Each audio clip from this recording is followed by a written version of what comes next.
And thank you. Today I want to speak on the nomination that we're considering now. That nomination is of retired Army Captain Sam Brown to be the Department of Veterans Affairs Undersecretary for Memorial Affairs.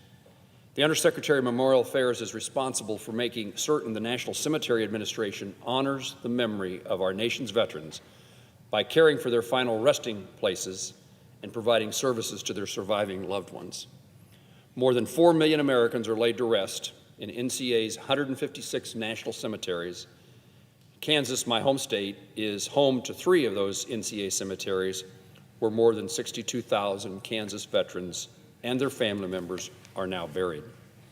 We must have an undersecretary who treats this position with the utmost respect and understands the importance in honoring and remembering those who have paid an ultimate sacrifice. We also need confirmed permanent leadership at the VA, filling roles that are critical to serving veterans and their families. Today we are voting on a leadership role that has a no-fail mission to make certain veterans' families have a dignified place to grieve and to remember their loved ones. Our nominee is a West Point graduate, a combat veteran, a husband and father of 3.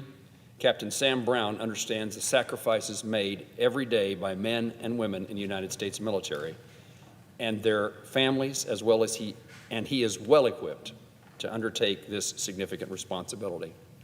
In his testimony before the Senate Committee on Veterans Affairs, Captain Brown shared how he suffered painful burns in line of duty in Afghanistan. His testimony included how he heard his gunner, who ultimately saved his life. That gunner shouted, "Sir, I've got you," in the midst of the flames. That is the same message of hope that I know Captain Brown will take with him to the National Cemetery Administration. That is the same attitude of service that I expect he will instill in an entire NCA workforce as they fulfill our solemn obligation to the families of our nation's veterans. I'm grateful to Captain Brown for his service to our country, for his sacrifice, and now for his willingness to continue serving his country in this new capacity. And I encourage my colleagues to join me in supporting his confirmation today. I thank my colleagues for listening. And Mr. President, I now ask unanimous consent to waive the mandatory quorum call with respect to the Brown nomination.